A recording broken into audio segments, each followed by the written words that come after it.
Bonjour, hello. My name is Adrielle. Welcome to my channel.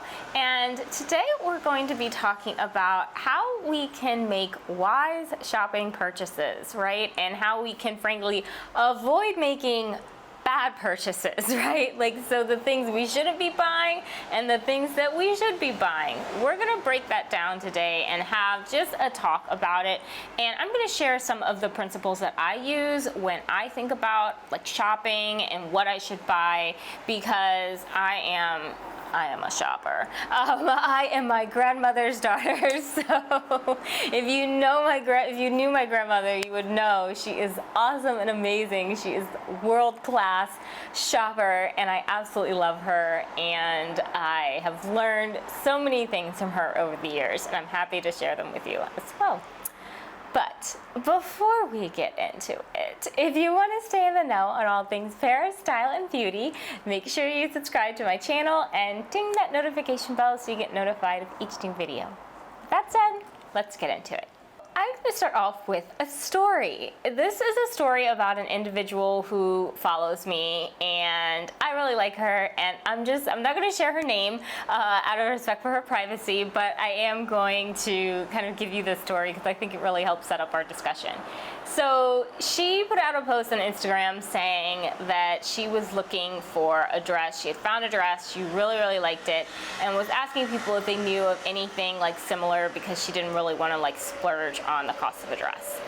And so me being, I love doing stuff like this for people. I love like shopping and trying to find sort of affordable options and alternatives and whatnot. So I went about and I started like digging around for her. And I thought that I like saw a similar dress on another site, but I couldn't remember. So I was just going about looking.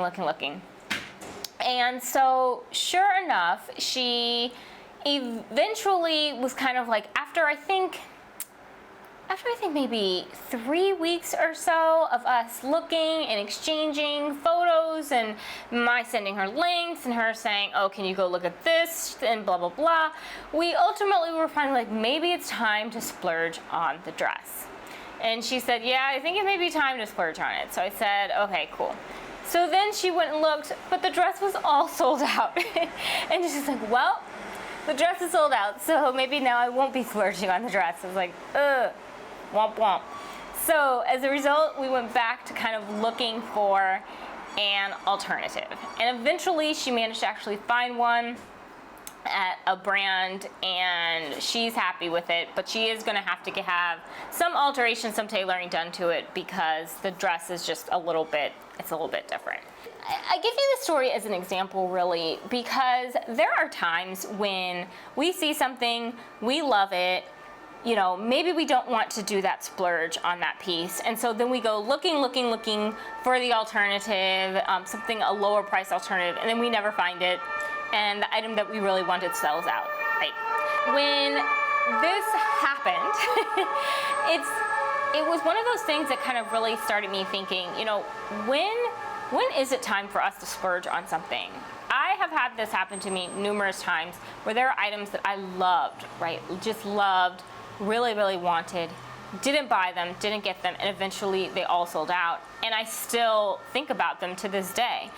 And it makes you wonder, there are times though when you like buy something and you just buy it suddenly.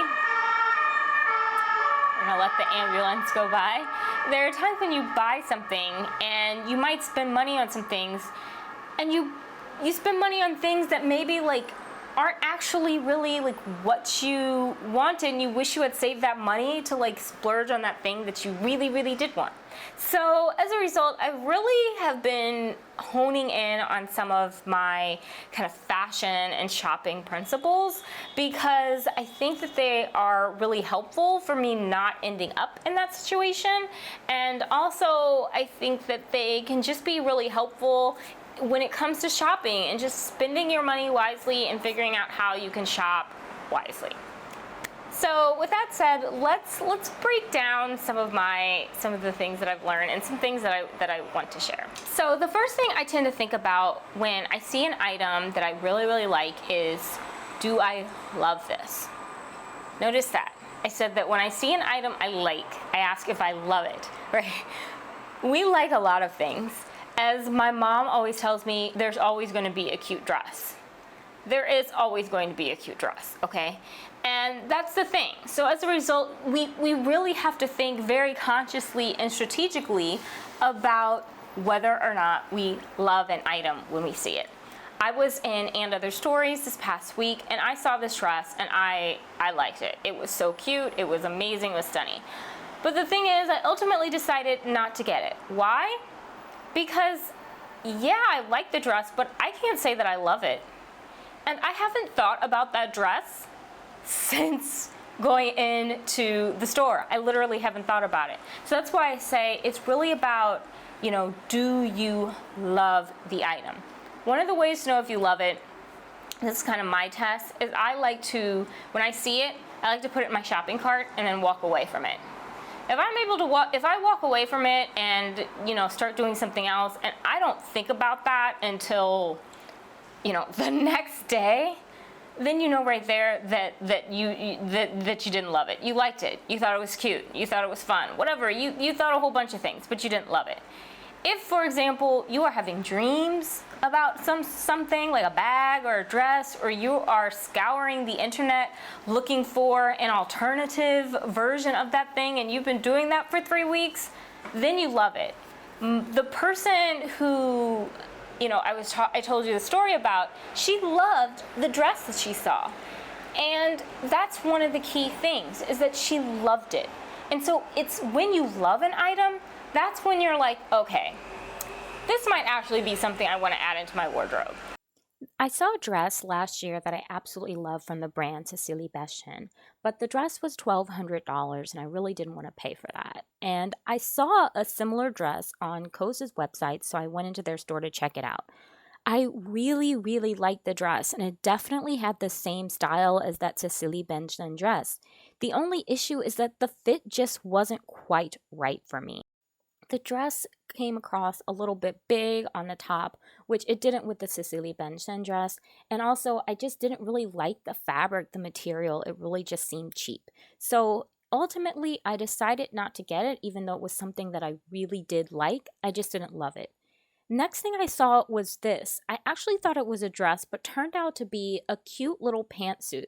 While it was quite cute in the sense that I really liked the color and I thought the back was a lot of fun, ultimately, I just didn't love it. I mean, where on earth am I wearing this flowy jumper? I'm super petite, and it just generally was not flattering for my body type. So I really ultimately just had to get over it.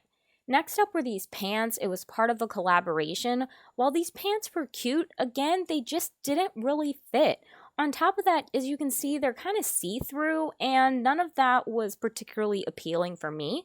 So ultimately, although I liked them on the hanger, I didn't love them on my body and just decided that I would pass. So once you decided that you love it, what do you do next? Next question you want to ask is, can you afford it? Okay. So for those of you who have already been following me on other social channels, you know that I was an attorney in the US for over 10 years, okay? So I made good money. With that being said, I did not spend all of that money because I would not have been able to move to France if I did. I saved it, I invested it, etc. The question about whether or not you can afford something, it's not something that's necessarily going to be based upon your salary. And here's what I mean by that.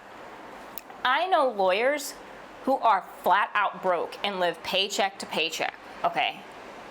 Who literally are making, you know, $30,000 a month and living paycheck to paycheck because they are literally spending every single drop of money that they get every single month, okay? This is what I mean about can you afford it. Do you have savings? Okay, let's be frank. You have to have money saved. Are you putting money away, saving it? Do you have your rainy day fund set up and established? Do you have, frankly, a second discretionary income fund, where you do pull kind of your splurges out of. I like to set kind of a budget, like a limit, where if anything is over a certain amount of money, I have to think on that purchase and I have to reflect on it, and I have to also make sure that I have adequate funds in my savings before I can buy that item. So let's say, for example, you see a dress, you really like it, that dress is $500. Think about it this way. Do I have at least $5,000 in my savings account? Because if you don't, then maybe you shouldn't be splurging on the $500 dress. Same thing goes for a $200 dress. Do I have $2,000 in my savings account? Maybe you shouldn't be splurging on the $200 dress. You really want to think about things in that way. You really want to think about it from the perspective of, do I have a savings, right? So that the purchase of this item isn't going to be something that later I sit there and think, man, I wish I hadn't purchased that because I definitely need that money now to fix my car, right? Or to, repair something that's broken in my house, or repair my laptop. That's what I mean when I say, can you afford it? Do you have savings? Do you have, something already set aside so that you're not going to, think, oh, I wish I hadn't bought that because I'm now taking away from something. I'm taking out of my savings. I'm taking out of my future. Because that's what you do when you overspend in your present, is that you rob your future. One other final piece on whether or not you can afford something is this. I would strongly recommend never getting into credit card debt for a luxury item or for any clothing or other items, to be exact. Don't get into debt for that. It's not worth it in the long run. And the thing is, I know it's hard because I fall victim to it myself. All these people on social media unboxing these Birkin bags and these Chanel hauls and all of this stuff, and you're like, well, why don't I have that? I want that to be me, and maybe I can just do. I get it. I understand it. But if you have to take a break from social media in order to not do that, then take that break. But I would strongly, strongly discourage you to not get into debt for a luxury. It's just it's not worth it long term. It really isn't. So, that's just what I have to say about that as someone who loves to like to manage money. I love to help people with money management, actually. It's really weird.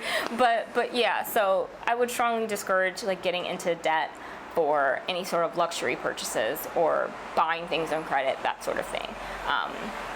Pay down the debt, have the savings, and then buy. It's more freedom in it that way. So one of the next questions I tend to ask myself after I've determined, okay, I love it, okay, I can afford it. All right, next question is the brand known for this? Here's the thing. A lot of brands will make a lot of stuff that they just aren't known for. And the thing is, they will do that, and you'll spend your money on something, and then all of a sudden that thing will be falling apart. And the reason why is because the brand is not known for that. They're just not known for that. So for example, if a brand starts out as a handbag brand, and then all of a sudden they start to make shoes. Okay, the shoes might be nice quality, but they also may not be, because that's a handbag company that's known for handbags. So it's entirely possible that those first few editions of shoes aren't going to be of good quality, or maybe they're never going to be of good quality. So it's really important to think about, is this something the brand is known for? So I'll give you an example. One of the things that many people buy from luxury brands are their sunglasses, right? People think it's an easy way to kind of access luxury. Here's what most people don't know. Those luxury sunglasses you're buying, those are made by, frankly, one of 3 sunglass companies. And without the, designer name stuck onto it, you could buy, frankly, that exact pair of sunglasses for probably $50 somewhere. Most people just don't know that. Luxury sunglasses are some of the absolute worst investments because literally, truly, they're not made of higher quality. They are literally, their quality is like mid-range sunglass quality. You can truly, when I tell you, you can buy the equivalent somewhere else for $50 or less, I'm not kidding you. That is literally kind of the quality of the sunglass that you are getting. What you are paying for is the designer name. And really, that's it. So that's why I say, is the brand known for this? Most luxury handbag brands, are not known for sunglasses. But they don't make the sunglasses, so it doesn't matter. They're literally selling you something with their name on it. And that's something that I always really like to think about before I make a purchase. Sonia Rykel is a French designer who is known for her knit work, and I happened to see this knit summer jumper and I loved it. I mean, absolutely loved it. The fit was perfect, the quality was perfect, everything about it was at the Sonia Rykel knit standard, so I absolutely wanted to have it. The thing is it was 300 euros and I didn't really want to pay for that. So what I'm doing is I'm hoping that it's actually going to go on sale during the solds and then I can scoop it up for a discount. I'm going to go back and hopefully they'll still be there. Next up were these Sonia Rykel shorts. Again, absolutely beautiful and stunning. But the thing is, I don't really wear shorts that much in the summer, so I couldn't really see what value I was getting by purchasing these. And that, frankly, brings us to my next point on what I look for. So the last two things I really like to think about before I kind of make any purchases and when I'm shopping is whether or not, this item I'm looking at fills some sort of gap already existing in my wardrobe. So, for example, there are plenty of times, right? You buy something thinking, oh, I don't have this, or I need something similar to this. This fills like a gap in the wardrobe. And you get home, and when it all comes down to it, it's like number 500 of white tees, right? You're like, oh, wait, no, I have a whole box of white tees, and literally I haven't even worn some of them. Right? It really does take some time and effort to really think about whether or not something is filling a gap in your wardrobe. So this also requires, though, for you to know what is in your wardrobe. So before shopping, before making a purchase, go look in your closet. Go look and see if you have something similar.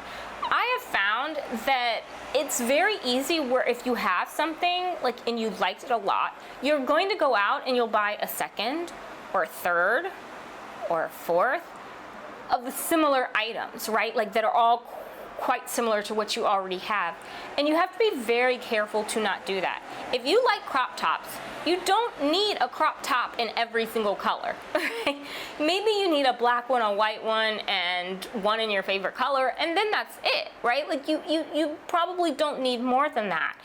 It's the same kind of with anything else. You really want to say to yourself, is this filling an actual gap that exists in my wardrobe, or is it just a variation of something that I already have?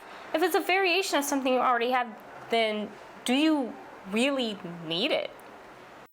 I have been looking for a nice pair of white, lightweight summer pants, and I thought that this pant might fit the bill from Staud. Unfortunately, it really didn't. These pants, the fit just wasn't quite right at the top, and also they were very, very see-through. Oh my gosh, I hate when white pants are see-through. Ultimately, I decided that this just was not going to work for me. Even though it fit the gap in my wardrobe that existed, I simply could not handle the see-through aspect of the pants. I really want some quality white pants that aren't completely showing everything about me to the world. I also really liked this dress from Kitri. It was so fun and so playful, really cute pattern. I definitely don't have anything in this pattern, but when it comes down to it, I already have so many summer dresses. So even though I love this, I just wasn't willing to splurge on it.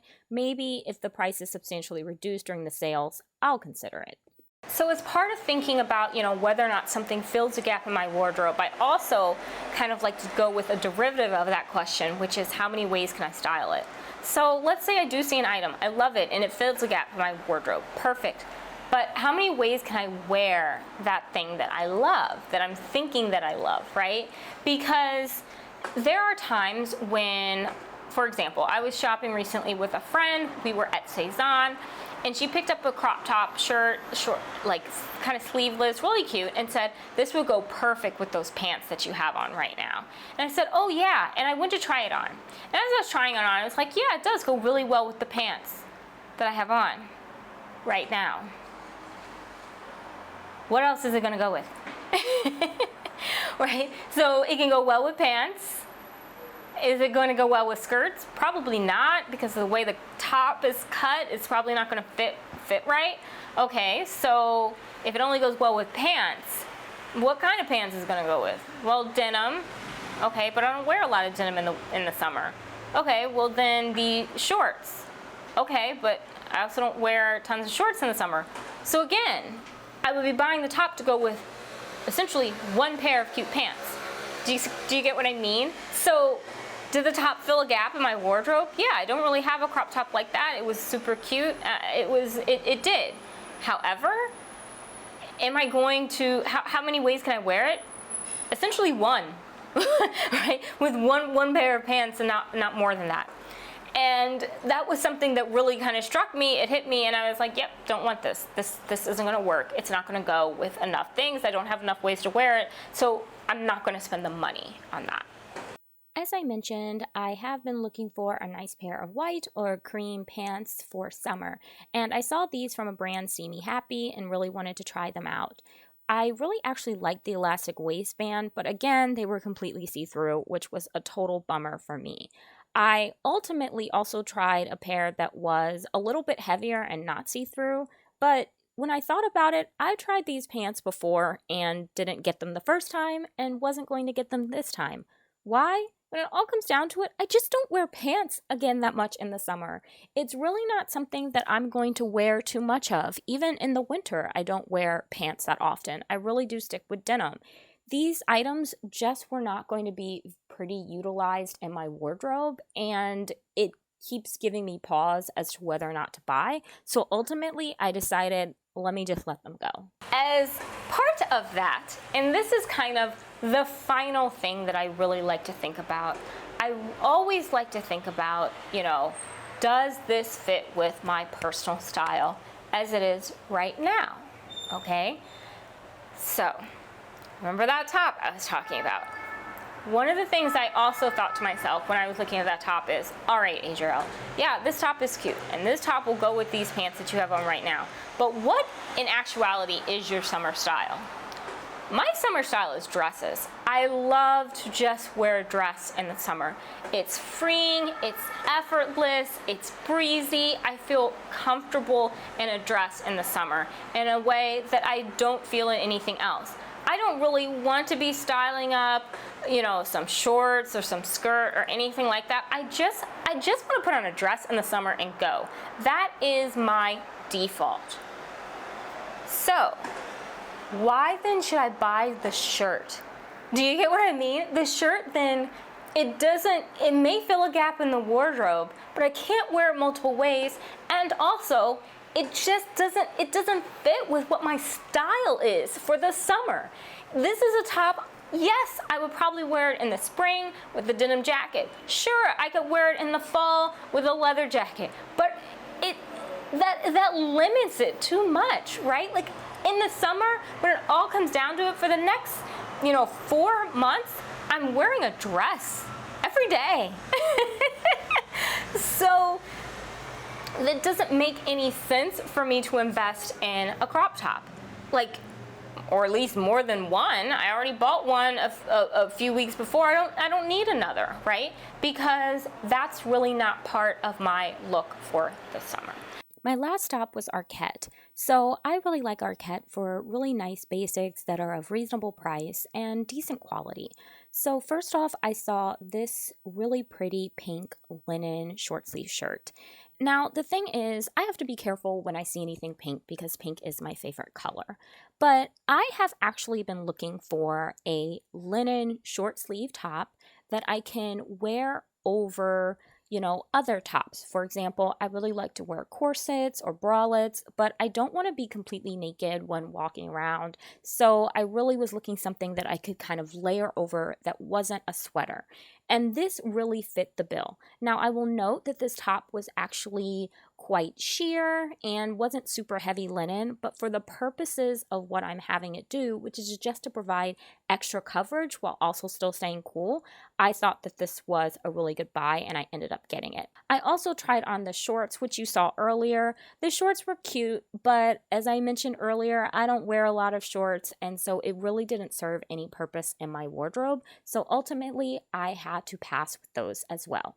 Next up, I tried on these pants. These pants were super cute, and maybe someday I will be a woman who wears these pants, but that is just not me now. It doesn't fit with my personal style, so ultimately I decided, I'm not going to get these. Plus, as mentioned with other pants, these were quite see-through, and so it just didn't work for me. So the winner was the pink linen top. Alright, so there you have it. I hope you have enjoyed this video. I hope that my shopping principles and kind of how I like to shop wisely, I hope that these tips help you and also help you kind of avoid making purchases that you regret, because I frankly think that is the worst, is when you have a purchase that you regret and then you gotta schlep it back to the store to return it, or worst case, it's final sale and you can't. But I really hope that this video has helped you. Please let me know any of your thoughts in the comments. I'd love to continue this dialogue even further there. Stay safe. I look forward to seeing you again soon. And always, be soon.